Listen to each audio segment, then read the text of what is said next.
Muy buenos días, me da mucho gusto que nos acompañen el día de hoy. Mi nombre es Mauricio Hernández y hablaremos hoy sobre constelaciones familiares.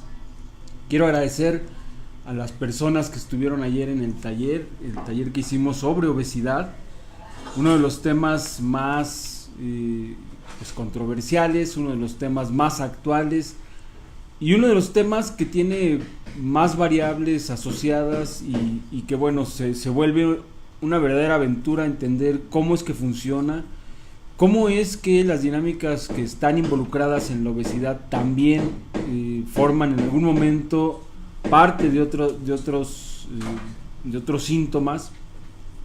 Y bueno, ayer fue una experiencia larga, estuvimos de 10 de la mañana a 6 de la tarde. La gente pues tuvo una experiencia profunda sobre el reconocimiento de la base estructural de lo que representa la obesidad como un mensaje y como una oportunidad que el sistema nos da y nos hace a través del cuerpo para crecer nosotros y para poder también aportar el crecimiento que nuestro árbol nos está pidiendo. Hoy quisiera hablarles de un tema muy importante, un tema de inicio de vida. Y antes de ello quisiera decir esto, que en Sistémica es como un principio desde el que nos posicionamos para mirar lo que sucede en nuestra vida y en la vida de los demás, y que sería que la vida está hecha sistémicamente. ¿Y qué quiere decir que la vida está hecha sistémicamente? Por un lado, que la vida, ¿no? se tiene dos dimensiones principales, una a través de un destino individual y un destino colectivo, y entender aquí que sistémicamente lo que vemos es que todos estamos al servicio de lo colectivo. No es que la vida esté en función de mi destino individual, sino que yo, junto con todos los demás, estamos al servicio del colectivo, y una forma de estar al servicio es a través de lo que me toca vivir, es decir, destinos individuales están en función de lo colectivo. Y yo puedo tener ante esta perspectiva una posición muy clara sobre lo que me toca vivir. Cuando yo, en la parte que me toca, en la parte de mi destino individual, que me tocará tomar la decisión para vivir aquello que la vida me presente, básicamente desde dos posturas. Una postura en donde puedo asentir a ello, es decir, poder decir sí a esto que me toca vivir, o decir no y oponerme a ello, y entonces cualquiera de las dos va a definir la forma en que voy experimentando mi vida.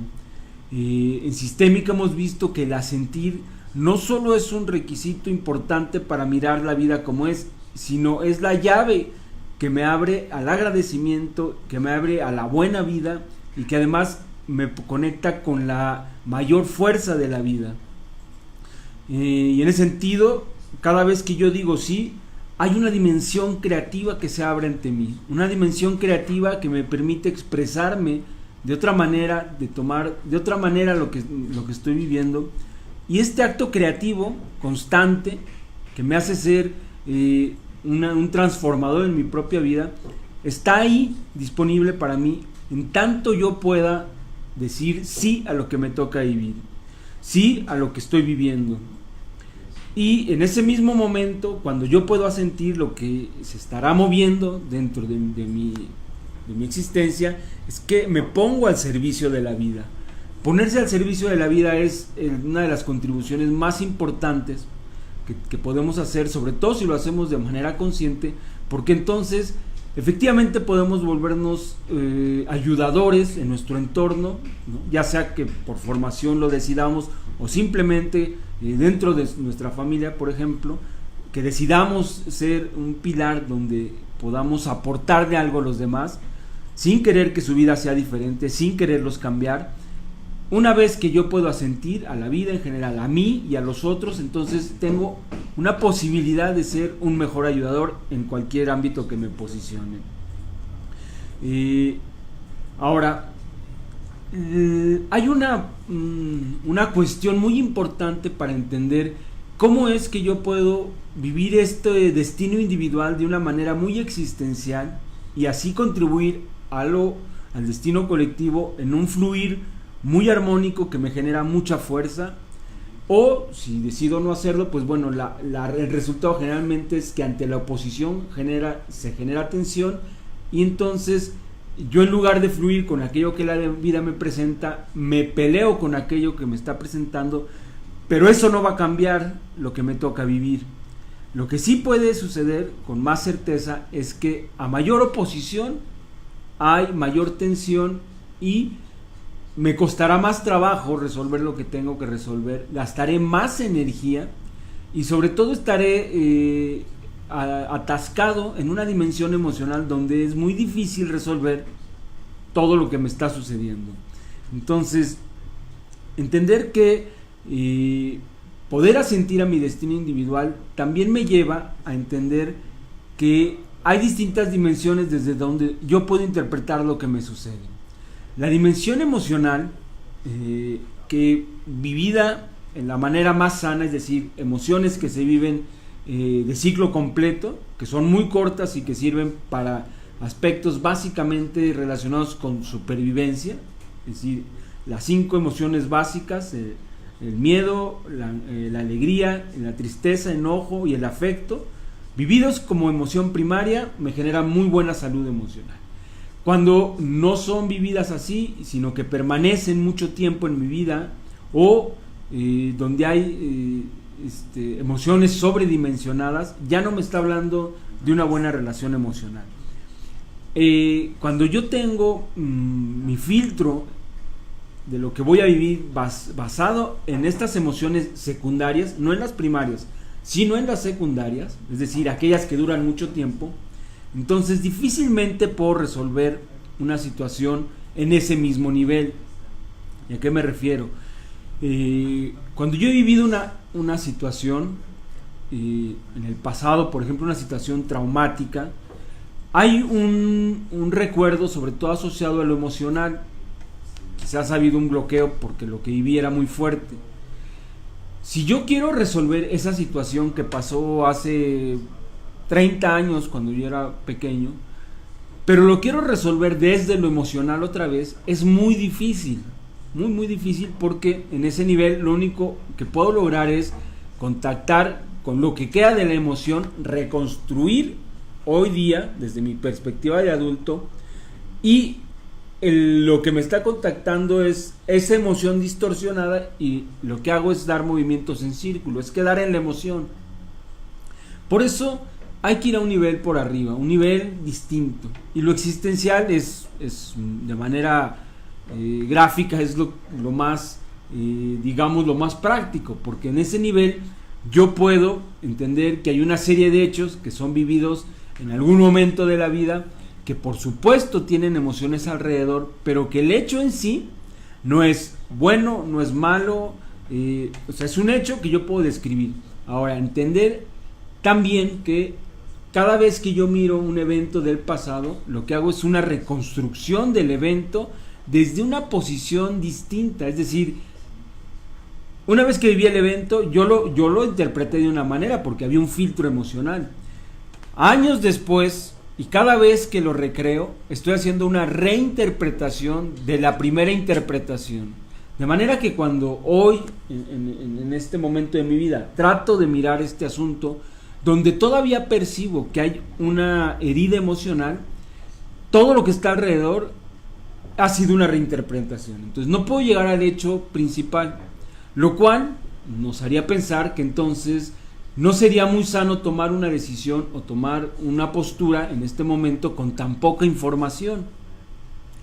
Sin embargo, a veces lo emocional, como tiene una carga energética importante, que nos puede incluso hacer sentir vitales, pues preferimos quedarnos con esta recreación para así poder sentirnos un poco más vivos, un poco más conectados. Pero no nos va a llevar a la resolución si lo que realmente queremos es que esto se resuelva. Y ahí lo existencial es que cobra una importancia muy relevante, porque ante ello no hay manera de tomar, digamos, una reinterpretación, porque lo que hago es ir a los hechos. Y cuando fue un evento traumático y voy solo a los hechos, me doy cuenta que tengo muy poca información y que entonces puedo extraer lo más relevante. Y lo más relevante, hablando de una situación traumática, es precisamente que en ese evento tan fuerte o doloroso hubo algo que me fortaleció. Y sé que hubo algo que me fortaleció y que fue fue grande y fue desafiante, y que lo logré porque estoy hoy aquí. Es decir, si no lo hubiera logrado, entonces ahí acabaría la historia. Entonces tengo la certeza de que el haber pasado por ahí y estar en este momento, pues esta experiencia me brindó algo para mi propio crecimiento. Ahora, cuando todavía queda un vestigio de esto, de este evento que yo no he querido incorporar porque probablemente aún tenga temor de esta sobredimensión emocional, y que cuando me acerco puedo sentir todavía una emoción que me regresa a este momento inicial donde verdaderamente me tuve que bloquear porque la emoción era muy fuerte. Entonces, en el presente puedo tener como este pequeño miedo de no quererlo resolver por no querer volverme a enfrentar a esta emoción que en ese momento no podía controlar, no podía enfrentar.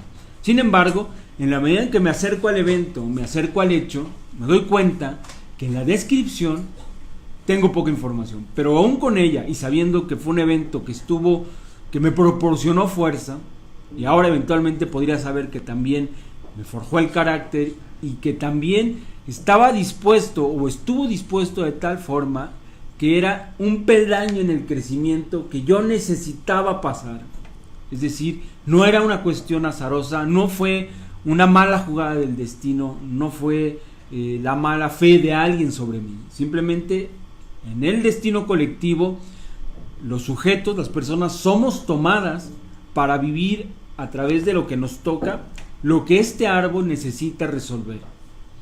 Entonces, cada vez que yo puedo entender esto, abro mi dimensión, mi percepción sobre mi vida y lo que es la vida, de solo mirar lo que yo tengo como más inmediato, a tener una amplitud que tan solo al percibir que estoy en un destino colectivo me pone en otro lugar. Y en ese sentido es que la visión existencial se vuelve en Sistémica uno de los recursos más importantes para poder resolver las cosas que nos van sucediendo. Porque otra de las cosas que podemos ganar cuando tomamos la decisión de tener una posición existencial es que es mucho más accesible poder mirar los eventos o lo que me está pasando como algo que me toca vivir. También es más accesible para mí decir, esto es lo que me toca vivir, lo tomo y lo resuelvo. Cuando estoy en una dimensión emocional, lo que trato de hacer es, con gran intensidad, es que la realidad se adecue a mis necesidades, a mis carencias, a mis cuestiones emocionales no resueltas. Entonces ahí la lucha se vuelve muy fuerte y puede ser permanente. Entonces estos dos niveles, el existencial y el emocional, nos proporcionan distintas formas de vivir la vida. Algo a que habría que agregar cuando hablamos de que la vida está hecha sistémicamente, de que estamos al servicio del destino colectivo, de que en lo que me corresponde como destino individual yo decido si lo vivo, si asiento a él o si me opongo. Hay una idea que también se agrega y que tiene que ver con que todo está en constante cambio, ¿no? Esta idea que se repite desde muchas tradiciones y que cada vez se menciona con más fuerza, y aunque parece muy simple, no siempre podemos experimentar con el sentido que tiene. En Sistémica se reconoce que todo está en constante cambio, pero se agrega algo fundamental: todo está en constante cambio, y entonces todos estamos en el momento que tenemos que estar. Y esto es crítico porque entonces de inmediato me salgo de una posición de víctima, sobre todo cuando me está yendo mal y que pienso que hay una especie de plan en contra mía, o de que algo he hecho mal, o algo estoy pagando. Entonces, entender esta idea de todo en constante cambio y cada uno en el momento que le toca vivir es fundamental para despojarnos de estas ideas que limitan y concentrarnos precisamente en lo que la vida me está diciendo: esto es lo que te toca vivir, porque eso corresponde a tu momento, corresponde a tu movimiento de vida. Y entonces, fíjense qué interesante, cuando yo logro entenderlo, entonces mi deseo de que los otros cambien, o de que los otros sean de otra manera, o de que las cosas sean de otra manera, también se transforma. Renuncio a que los otros sean de una manera porque entiendo que también están viviendo su momento, y me puedo volver de alguna manera una persona más creativa y más transformadora que quien aparentemente es muy transformador y está basado sobre todo en quejarse y criticar lo que sucede y los que están a su alrededor, creyendo que con esa crítica y esa queja están transformando algo o están mostrando su fuerza para no ser sometidos o para que no se les tome como conformistas, cuando en realidad el que se queja y el que critica es el más inactivo de todos. Y dicho esto, entonces hablaremos de lo que en sistémica se le llama renacimiento o renacimiento sistémico. Alguna vez Bert Hellinger lo llamó, y es entender cómo el evento, el primer evento fundamental de nosotros es el nacimiento, qué es lo que conlleva y qué es lo que representa a nivel simbólico para toda nuestra vida, y cómo después, sobre todo a través del trabajo interno y de crecimiento, uno logra hacer este renacimiento. En este caso, desde la perspectiva sistémica, hay una explicación muy estructurada, pero este renacimiento puede hacerse por cualquier otro tipo de metodología, por cualquier otro tipo de experiencia. Incluso una experiencia cercana a la muerte me puede llevar a una experiencia de renacimiento.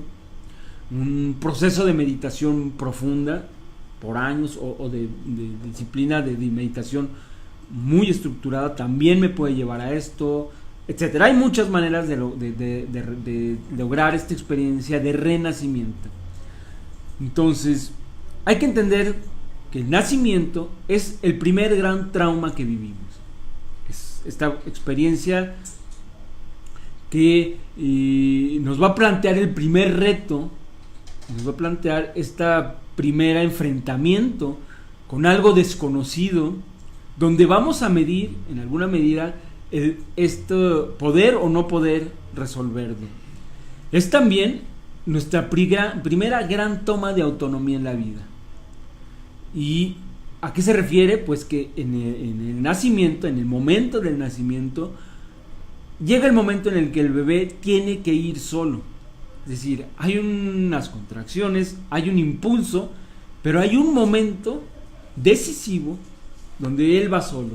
Y ese primer gran momento de autonomía habrá de dejar huella para todos los otros momentos en donde tengo que ir a la autonomía o ganar autonomía en alguna esfera de mi vida. Y el tercer componente que es importante entender o que podemos ver a través del nacimiento es que ahí está la estructura de cómo serán los conflictos, y como haya sido mi experiencia va a ser un reflejo de cómo el día de hoy yo enfrento mis conflictos. Entonces, con estas tres ideas de fondo, vemos que el nacimiento es, más allá de que es un evento milagroso, es un evento de gran transformación, es un evento que deja una gran huella en nuestra psique, y que por supuesto que cuando los estudiosos se dieron cuenta de esto, pues bueno, se empezó a plantear alguna tipo de intervención, sobre todo porque a veces en los nacimientos pues hay complicaciones, o porque en el caso de la cesárea el nacimiento es un evento totalmente distinto que cuando es un parto natural, y por supuesto tiene esto unas consecuencias para toda la vida. Y en el caso del nacimiento, una de las cosas más importantes es que el bebé tiene que pasar por el canal intrauterino y hay una experiencia con las contracciones, una experiencia muy distinta para él porque ha estado en un medio, ¿no? Que es como estar flotando en un líquido, ¿no? En una temperatura bastante agradable, comiendo lo necesario cuando lo necesita. Son unas condiciones bastante bien conservadas, y digo, salvo situaciones difíciles o traumáticas o muy emocionales, bueno, en lo general todos vivimos esta experiencia de estar muy bien tratados en el vientre de nuestra madre. Cuando llega el momento y entonces tiene que hacer este viaje, el bebé, esta sensación que tiene de que su cuerpo está en contacto con las paredes del útero, le da su primera experiencia sobre los límites. Ahí aprenderá a que de manera orgánica, es decir, a nivel celular, identificar límites, cómo ponerlos, cómo no pasarlos. Y entonces, por eso vuelve una experiencia tan fundamental, porque aquí no hay nada de razón, todo es una experiencia que se graba a nivel celular. Y una de las digamos, análisis más importantes es que cuando se hace un parto por cesárea, el bebé no tiene esta experiencia. Hay ya muchos estudios acerca de qué pasa después cuando crecen los niños y se vuelven adultos, quien ha nacido por cesárea y quien ha nacido por parto natural. Y una de las cosas más interesantes que se encontraban, sobre todo relacionada con los límites, es precisamente que cuando se tiene la cesárea, que habría que entender que en la cesárea es como el bebé está ahí en este medio y quizás sin que haya contracciones, sin que haya ninguna aparente movimiento en el ambiente en el que está, de pronto se abre y de pronto hay una presión externa que lo obliga a salir, pero además lo obliga a salir no por un canal, sin ningún esfuerzo, y es como un evento doblemente traumático. Entonces es un acto muy invasivo, ¿no? Para el bebé es un acto muy invasivo que abra el lugar donde está y que alguien presione y lo empuja de una manera un poco antinatural. Y la huella que queda, sobre todo para el futuro, es que al no poder contactar con establecer límites o respetar límites, tienden a ser personas que invaden los límites de los otros, ¿sí? Que pasan por los límites de los otros o que no pueden poner límites fácilmente y entonces se dejan invadir.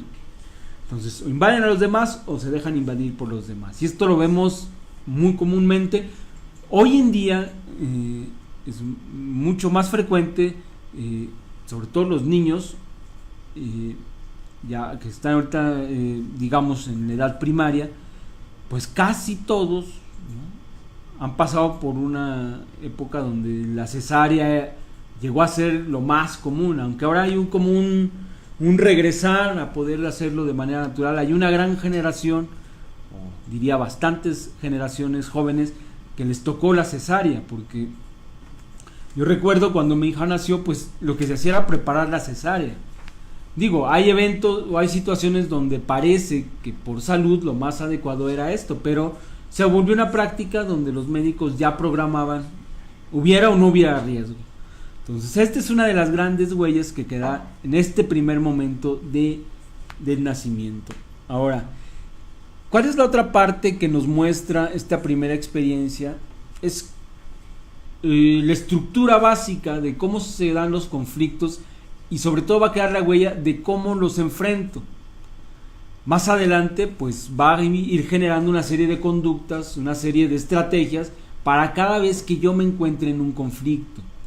Y digamos que el recorrido natural es, todo está muy bien, es decir, estoy en un ambiente cuidado, controlado, buena temperatura, alimento, cómodo, ¿no?, estoy a gusto, y algo cambia, hay un momento en el que algo está cambiando, ¿no? La primera señal que percibe el bebé es que algo está cambiando, y empieza a cambiar porque las condiciones, cuando se acerca el momento, del parto, bueno, pues empieza a cambiar el ambiente, la temperatura, ¿no? Quizás empiecen ya los momentos de las contracciones. Y entonces la señal que él recibe es: algo está cambiando. Aquí, internamente, el bebé sabe que algo va a suceder, ¿no? No sabe qué, pero sabe que algo va a suceder.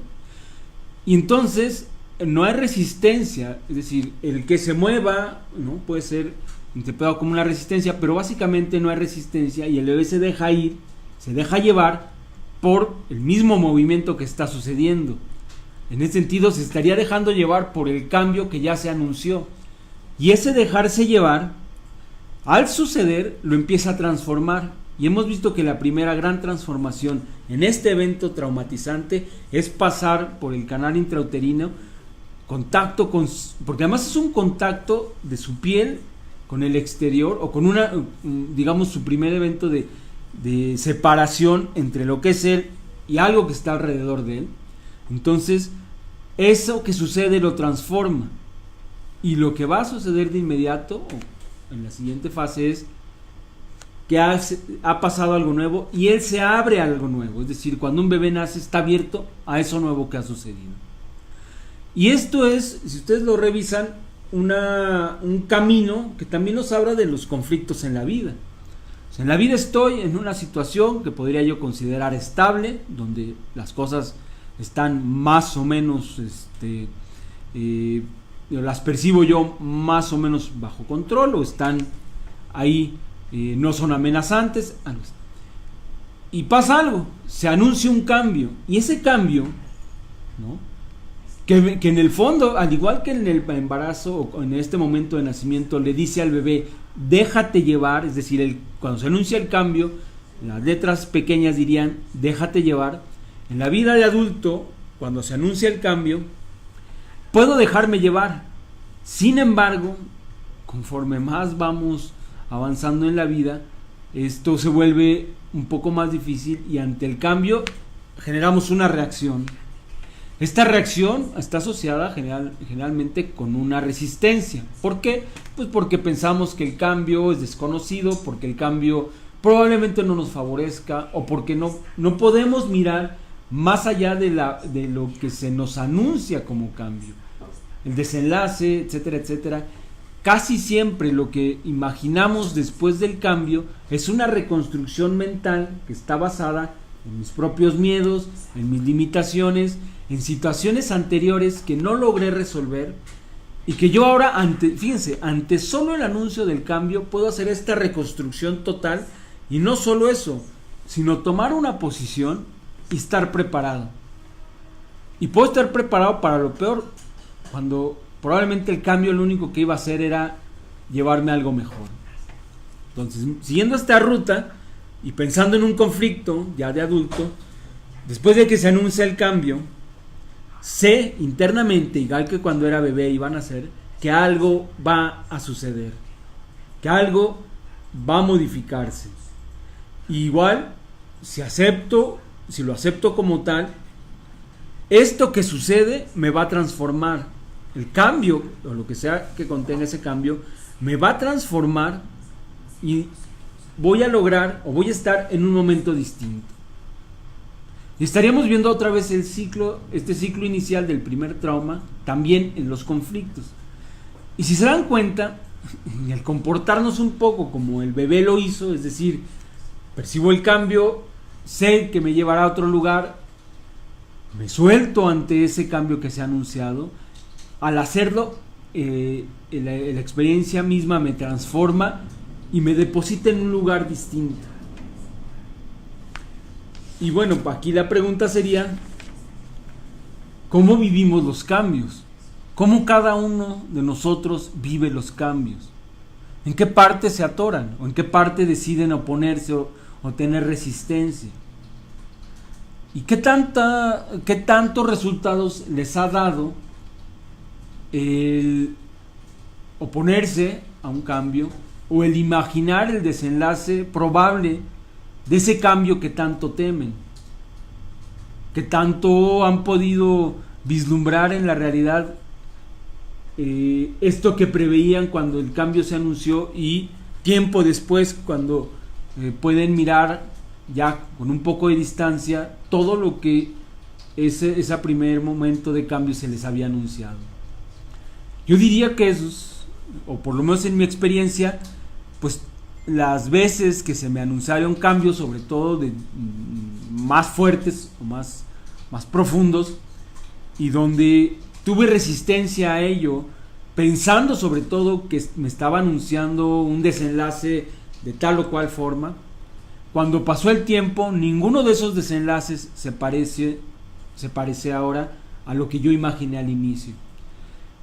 Y de ahí que podamos recuperar este primer actuar del bebé, donde no hay oposición y solo va recibiendo la información que el medio le da para hacer su siguiente paso, es decir, para seguir actuando. Y al dejarse llevar, la vida lo pone en el nuevo cambio, transformado, es decir, ya lo transformó en ese momento que se dejó ir y lo aceptó y lo tomó, entonces en una nueva situación transformada. Y esto para él volverá a suceder y volverá a suceder, y cuando somos adultos, precisamente este es uno de los matices más importantes para poder ir midiendo o ir enfrentando, ir sabiendo cómo va nuestro crecimiento. La relación de pareja, por ejemplo, se dice que uno de los eventos más importantes, Hellinger lo llama los pilares de la relación de pareja, y habla sobre la convivencia como uno de los grandes pilares. Dice: la convivencia está basada en el conflicto. Y curiosamente, pues como que de manera instintiva y natural, nadie dice, o todos más bien huimos al conflicto. Y Hellinger dice: el conflicto es un peldaño que siempre nos lleva al crecimiento. Las parejas que se niegan a los conflictos, o las parejas con mucho menos conflictos, tienen menos oportunidades de crecimiento. Por supuesto, no quiere decir que hay que vivir en el mismo conflicto durante años creyendo que eso hace crecer a la pareja, sino que son estos movimientos ondulatorios donde, bueno, estamos bien, hay momentos de tensión, hay momentos de conflicto. Si se pueden resolver, pues ese conflicto no se va a estar repitiendo. Pero cada vez que paso por el conflicto es un peldaño más, es un peldaño más. Entonces, de la misma manera, los conflictos en otros aspectos de nuestra vida tienen el mismo matiz, oportunidades para crecer. Ahora, si yo huyo cada vez que tengo un conflicto, pues entonces pierdo esas oportunidades. Si me doy cuenta que son parte inherente de la misma existencia, y que incluso existe ya un mecanismo que yo probé en el primer evento de autonomía de mi vida, que fue el nacimiento, entonces puedo recuperarlo porque está grabado a nivel celular. Yo les sugiero que hagan el intento ante un conflicto que están viviendo hoy exactamente. Quizás traten de recordar el momento previo, cuando estaban, digamos, cómodos, era más estable.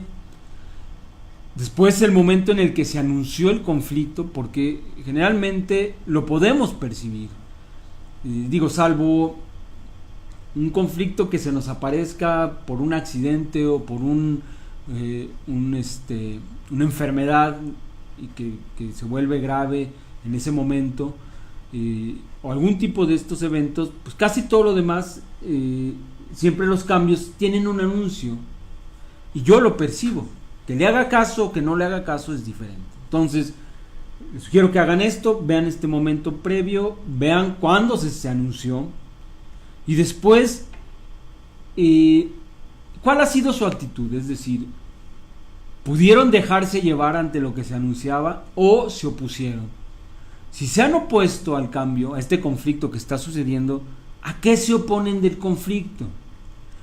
¿Me opongo a estar en él? ¿Me opongo a los que están en él porque pienso verdaderamente que no existiría conflicto si no fuera por tal o cual persona? Entonces me estoy oponiendo a esas personas pensando que son el origen del conflicto. ¿O me opongo solo porque tengo miedo y he construido un desenlace a ese cambio infundado o sin fundamentos, pero que está sobre todo estructurado en un miedo del pasado. Entonces, ¿en qué posición me he puesto ante este conflicto? Y identificar si está en alguno de estos tres aspectos. Si ha avanzado más este conflicto, la pregunta sería, ¿puedo darme cuenta cómo me he transformado en el conflicto que estoy viviendo o que acabo de vivir, por ejemplo? ¿Qué de mí se transformó?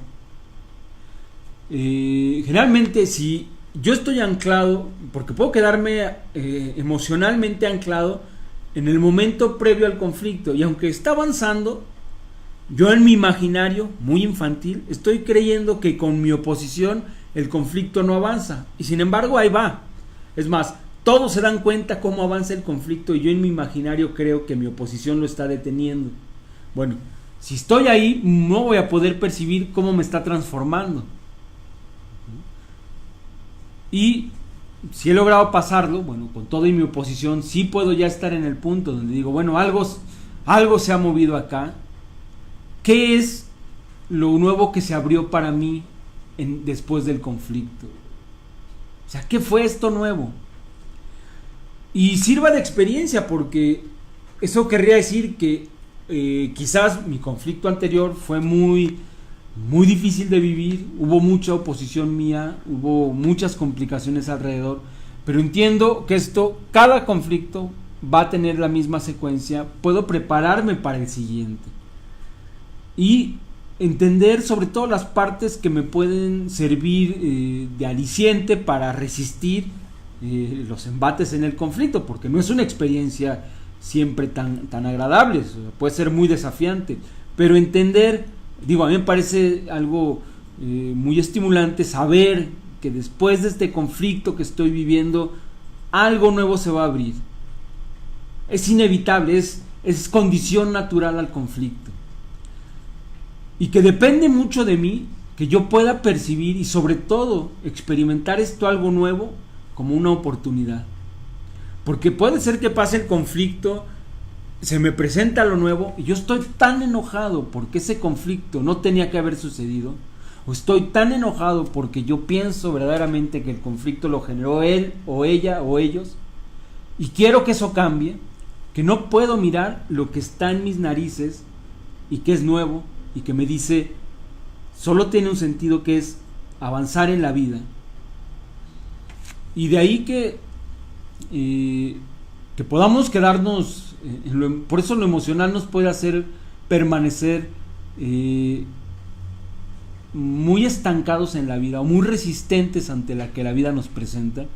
Y en sistémica se dice algo que puede ser un poco cruel, porque regreso a esta idea principal de que todo está hecho sistémicamente y todo está en función de un destino colectivo que se nos hace presente a través de un destino individual, pero que tengo la oportunidad de vivirlo o de oponerme. Y si me opongo, puedo estar estacionado toda una vida. Es como si el árbol no tuviera prisa y no le importara que yo me resista. No somos tan fundamentales, somos una parte más de este destino colectivo, y al árbol no le interesa que yo me vaya, que yo me muera, y que un descendiente inconscientemente levante la mano y diga: yo lo vivo por ti, yo te sigo. Cuando ahora sabemos que va a desconocer el motivo original, y al venirle de una parte ciega su vida se puede volver muy errática, porque tratar de resolver algo de lo cual no conozco ni cómo empezó ni a qué está asociado, pues se vuelve un desafío muy fuerte. Entonces pensemos en esto: yo puedo oponerme y tengo la libertad de oponerme total. Puedo volver un estilo de mi vida para enfrentar a todo la oposición.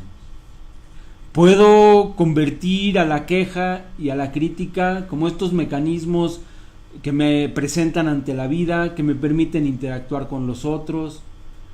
Puedo incluso cultivarlos de tal forma que me sienta inyectado de vitalidad cada vez que estoy metido, oponiéndome a algo.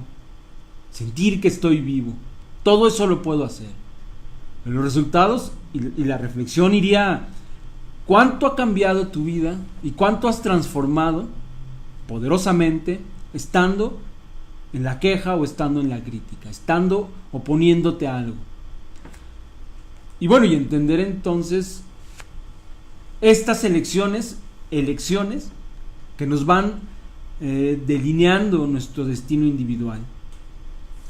Y bueno, regresando a esta idea del segundo nacimiento, es que entendemos todo lo que implica una experiencia de vida el haber nacido, y que algunas cosas podrían haber quedado ahí, pues haberse presentado como una dificultad, como el hecho pues de haber nacido por cesárea, que entonces tengo ahí un desafío importante en mi vida.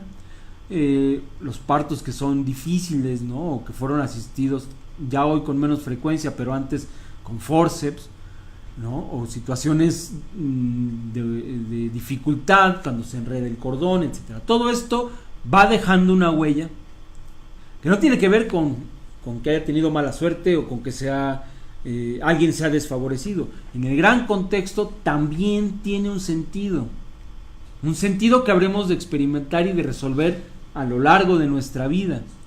De ahí que la herramienta que la sistémica plantea para entender y para posicionarse ante lo que la vida me presenta, porque la vida lo único que va a hacer es presentarme lo que me toca vivir, no por un designo mágico, no porque alguien en mi clan lo haya decidido, no porque alguien más quiera o no quiera, simplemente porque es lo que a mí me toca. Y si yo puedo ante ello decir, sí, esto me toca, solo eso, como dijimos al principio, me posiciona en una dimensión creativa que me lleva a resolver lo que me toca vivir. En el renacimiento sistémico lo que vemos, bueno, principalmente esto, el poder, en el caso ya desde la perspectiva de las constelaciones, es que el momento de nacimiento también tiene que ver con intrincaciones con los ancestros. Y se dice, bueno, y esto cuando se hacen constelaciones relacionadas con renacimiento o con el nacimiento, podemos ver en las representaciones cómo es que como si algunos ancestros estuvieran esperando que yo pueda nacer, otros me están empujando a nacer y otros más podrían estarme deteniendo ante el nacimiento. Entonces las dinámicas que se pueden observar en una representación de constelación familiar sobre este evento son muy interesantes. Es como un gran evento al que asisten muchos ancestros y están ahí, y están alrededor, están observando, y que a veces en una representación podemos ver un evento milagroso, que el último impulso para atravesar esta experiencia puede ser dada por un ancestro que hace este empuje final como un acto amoroso para que yo pueda estar aquí. Entonces es muy conmovedor ver en una constelación cómo se da el movimiento, porque vemos a los padres en una situación tan profunda y de tanta compenetración ante un evento que los ha tomado, y en una definición que se da en el último instante, rodeada de ancestros, todos en función de la vida y todos en función de este gran destino colectivo. Y por eso, después de estas experiencias, pues la gente queda muy conmovida, porque el entendimiento de cómo es que llegó a este plano cambia radicalmente.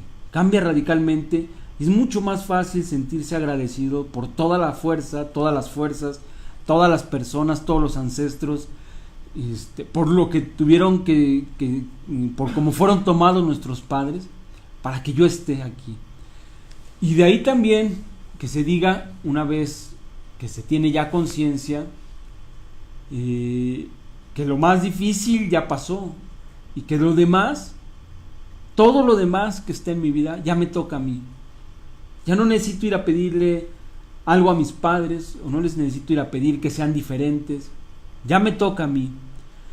Y a veces la gente dice, bueno, pero es que yo a mis padres ya no los puedo ver porque han muerto, o entiendo esto que sucede a nivel existencial, pero a a mi padre no lo volví a ver, etcétera. ¿Cómo puedo decirles gracias? O sea, ¿cómo puedo darles un poco la honra por esto que sucedió y por aquello por lo cual yo estoy aquí? Y entonces entendemos que la forma más profunda de poder honrar la vida de que pasó a través de nuestros padres, de honrarlos a ellos como nuestros padres, se sintetiza simplemente en que yo pueda hacer algo grande con esa vida. Ese acto es la honra más grande que puede recibir mis padres y todos mis ancestros. Hacer algo grande con la vida que me toca. ¿Y qué quiere decir hacer algo grande? O sea, ¿qué tendría que hacer? ¿Una gran obra? En sistémica se dice que hacer algo grande con mi vida tiene que ver con vivir bien,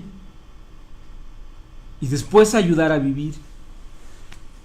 Y enunciado así es muy simple, es muy rápido, pero son misiones de vida, es disciplina, y es entender pues algunas cosas de base, como el hecho de que yo tengo en mi camino de crecimiento marcada la autonomía como esta gran meta, ¿no? La autonomía, yo me hago cargo de mis emociones, yo me hago cargo de lo que pienso, yo me hago cargo de mi vida espiritual, yo me hago cargo de mi vida física, yo me hago cargo de mi salud. Yo no necesito que alguien más se haga cargo de ello. Esa es la gran autonomía. Yo contribuyo al destino colectivo. No es el destino colectivo el que está a mi merced o a mi capricho. Yo estoy con los demás. No son los demás que están en función mía. Yo tengo la posibilidad de crecer todo el tiempo. No de crecer en comparación con alguien, simplemente de crecer ante lo que la vida me presente. Yo tengo la capacidad de tomar lo que la vida me presenta como una oportunidad de tomar mi vida. Y yo tengo la gran decisión de tomar o de oponerme. Y esto es vivir bien. Y cuando logro vivir bien, puedo ayudar a vivir. Y esta meta de ayudar a vivir a otro, no que le quiera cambiar la vida y no que quiero que sea como yo, ayudar a vivir al otro me obliga a mirar que hay alguien más, y que incluso ese alguien más no es más importante ni menos importante que yo, pero que a veces en lo relacional este otro es más importante, y que yo puedo contribuir algo a alguien. En el pensamiento de Oriente, este es uno de los estadios más altos, el poder mirar al otro. Y bueno, entendiendo todo esto, en sistémica se diría, solo tenemos la misión de vivir. Alguien le preguntaba a Hellinger eso precisamente. Bueno, ¿cuál es mi misión? ¿Cómo sé cuál es mi misión? Esperando una respuesta del doctor como, bueno, tu tarea es esto que es muy grande, ¿no? Y decía, tu misión es vivir bien. ¿Qué haces? Pues soy ama de casa. Tu misión está ahí. O sea, no busques la misión en otro lado porque la vida te la está poniendo frente a ti. Entonces, podemos irlo recordando, sobre todo porque a veces lo que necesitamos es parar un poco ante lo que estamos viviendo, retomar la brújula, redireccionar y continuar con lo que se nos presenta. En este asunto del renacimiento sistémico, quiero agregar algo que, bueno, nosotros, esto se los platico un poco de una experiencia que tuvimos de un taller de renacimiento sistémico y que identificamos como otra de las variables importantes en esta experiencia, otra vez de contacto inicial, y tenía que ver con lo que Hellinger llama el movimiento interrumpido. Es un movimiento que es, digamos, otro de los grandes traumas que tenemos en la infancia temprana, y que tiene que ver con sentirnos separados de nuestros padres, sobre todo de nuestra madre, por algún evento. Ese evento puede ser una verdadera separación, es decir, he nacido y mi madre, tengo un par de años y mi madre muere, o puede ser una separación no tan drástica, pero que yo percibo como una ruptura. Tengo 4 años y mi hermano se pone muy enfermo, mi madre tiene que ir al hospital y se queda 3 días fuera de la casa. Yo no sé qué pasó, estuvo un momento en el que la vi y de repente no la veo, entonces como pequeños pues lo que interpretamos es que mi madre se ha ido, y es como un movimiento, como si el contacto con mi madre se hubiera interrumpido, y de ahí que se le mencione como un movimiento interrumpido. Todos lo hemos vivido, tiene una función en nuestra vida, y además es una función que se vive como un desafío. En la medida en que yo lo pueda integrar más rápido, tendrá un efecto en mi vida importante. En lugar de ser limitante, pues me ayudará a resolver las cosas. Lo que pasa en este movimiento es que el niño no sabe por qué ha desaparecido su mamá, y lo primero que sucede en él es que se enoja. O sea, se enoja porque no está, pero el enojo viene, y después viene también la tristeza.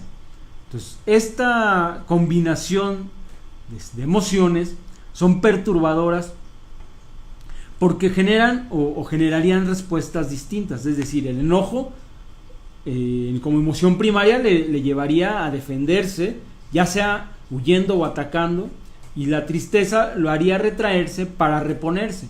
Pero cuando se tienen al mismo tiempo, pues bueno, es perturbador, y bien a bien el niño no sabe cómo actuar. Y lo que vemos, esto es como muy gráfico, si ustedes tienen hijos y lo recuerdan, o si pueden tener una situación donde han visto cómo un niño se enoja con su mamá, quizás porque se fue o porque no la ha visto. Entonces, cuando se va se pone triste, y cuando regresa la mamá y se quiere acercar a él, el niño se enoja y la rechaza.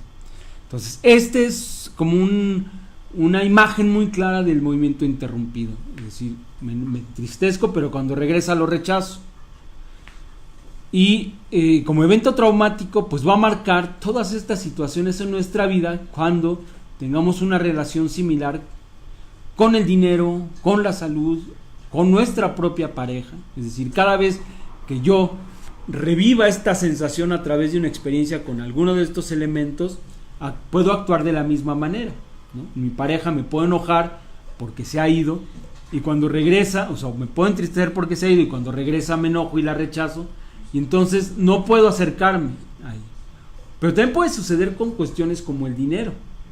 Entonces me siento muy mal porque no lo tengo, y cuando llega lo rechazo.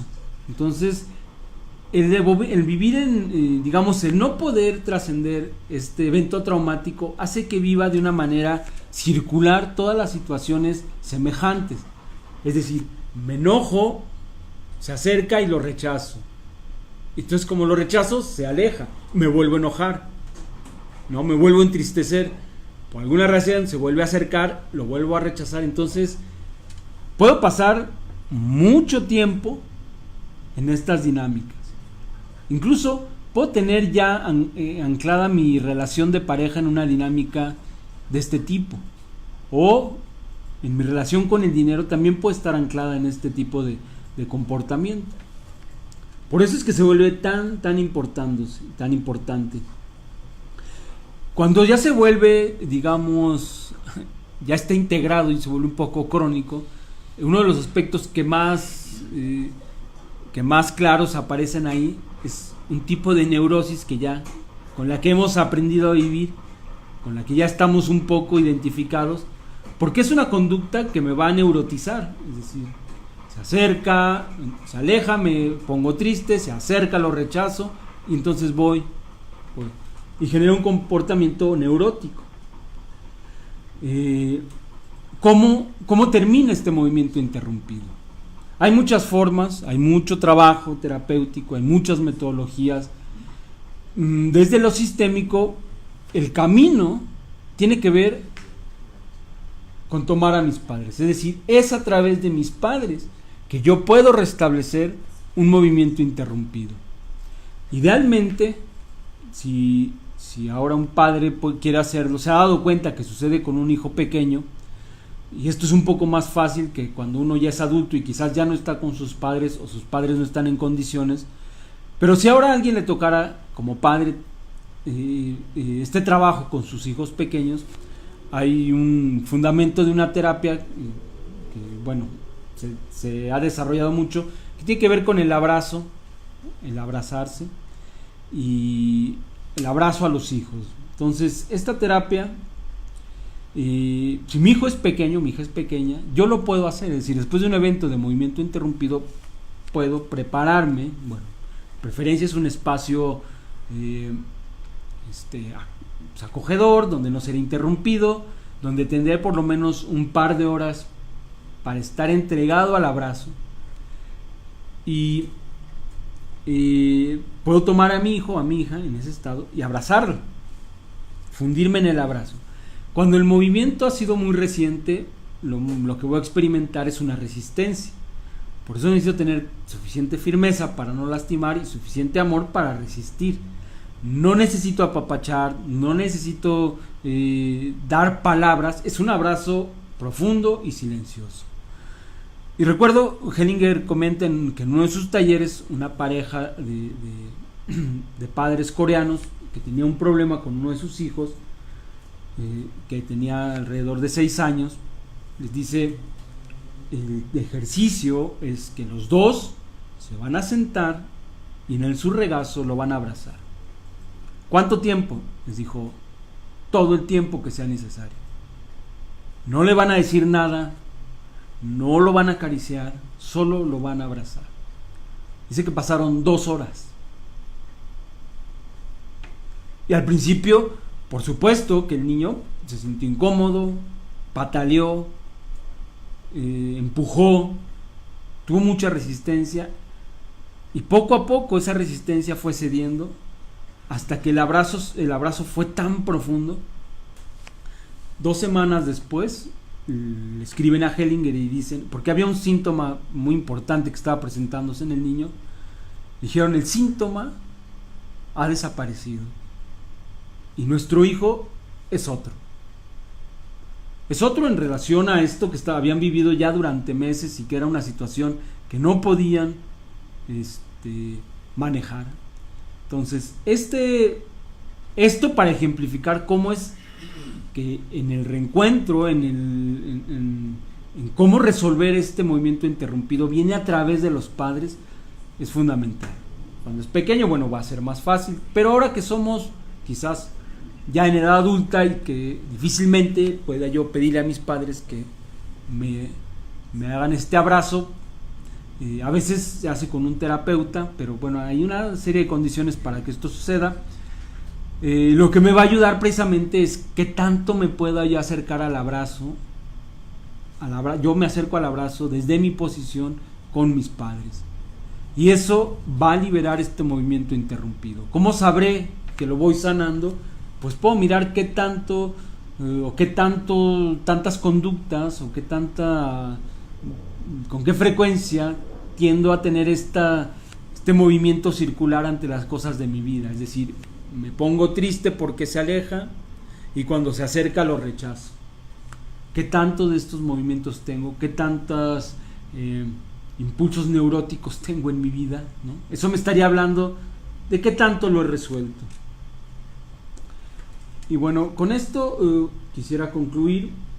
Y solo agregaría que si entiendo que es a través de mis padres que se va resolviendo, y que yo puedo hacer este movimiento de manera natural, es importante entender qué es lo que me impediría poderlo hacer ya de adulto, desde un ejercicio interno, ¿no? Donde ya tal vez no están mis padres. Qué es lo que, y no solo en esto, pero digamos hablando del movimiento interrumpido, pero aplica para cualquier otra situación de salud física, salud mental o relación con pareja y dinero, y que tenga que ver con tomar o acercarme a mis padres. es que los obstáculos, los grandes obstáculos que me van a detener en ese camino hacia mis padres, tienen que ver básicamente por algunos aspectos, como el que yo sienta cierto desprecio por ellos, por alguna razón, por la que sea, pero si yo tengo esta sensación por alguno de ellos, difícilmente puedo integrar o puedo tomar de ellos. También, si yo le hago reproches a mis padres, es decir, si en este momento así de, no vayamos atrás, no vayamos al después, vayamos al momento presente, ¿hay ahora todavía un reproche que le hago a mis padres? Si lo hay, entonces estoy en una posición de exigencia y ahí no les puedo pedir nada, ahí no me puedo acercar a ellos. Si por alguna razón yo me siento mejor que ellos, ¿no? Me siento mejor padre que mi padre, o mejor madre que mi madre, o mejor que los dos. ¿Cómo sé que me siento mejor de mis padres, mejor que mis padres? Pues porque quiero cambiarles lo que son, o lo cómo son, o lo que hicieron, o lo que están haciendo, ¿no? O les quiero decir qué hacer. Esto que aparentemente es algo muy común, muy natural, o hasta, pues sí, debiera ser, a veces no es tan oculto, hay algo que no me deja acercarme a ellos. Y por otro lado, porque tal vez espero más de lo que ellos pudieron darme, y ocultamente estoy deseando que me den algo más, que mi papá esté más cuando mi papá ya no está, o cuando mi papá eso ya no es posible, pero internamente yo sigo esperando que me den algo más. Bueno, ante esas situaciones no me puedo acercar a mis padres. Y si se dan cuenta, esto que he enumerado ya está en el terreno de la decisión personal. Y a veces no necesito un trabajo terapéutico profundo para decirle a mis padres, sí, así como fue, así estuvo bien. Y yo ahora reconozco toda su dimensión humana y los tomo como mis padres. A veces no es tan complicado, pero sí nos obliga a renunciar a lo que quizás nos hace sentir que estamos vivos, no sé, a una emoción a la cual ya he generado cierta adicción. Es un poco de renuncia, pero lo que gano con ello es una libertad muy importante. Con esto concluyo. Quiero también invitarlos al taller de constelaciones familiares que tenemos la siguiente semana. Bueno, esta semana más bien es el domingo 29 de septiembre. Es un taller que empieza a las 10:30 de la mañana, termina a las 2:30. Son constelaciones familiares, es decir, cada una de las personas va y tiene oportunidad de hacer la constelación de su tema, de lo que está o que quiere resolver. Generalmente son talleres de mucho crecimiento para todos los que estamos ahí. Son círculos donde hay un trabajo terapéutico importante, profundo. Es un trabajo muy serio. No es terapia terapia de grupo donde se va a platicar historias. No, hay mucho respeto por todo lo que ahí se trabaja. Y lo que vemos siempre después de que termina el taller es crecimiento, esta comprensión que la gente se lleva, y que bueno, nos hace transformarnos a todos los que estamos en esos talleres. Me despido, les deseo que tengan una excelente semana, que tengan los mejores aprendizajes de una manera armoniosa, amorosa, y que bueno, disfruten lo que la vida les presenta sin filtrarlo. Simplemente, si está aquí y me lo presenta la vida, esto es lo que me toca. Es un movimiento y no hay error en ello. Muchas gracias, nos vemos la siguiente semana.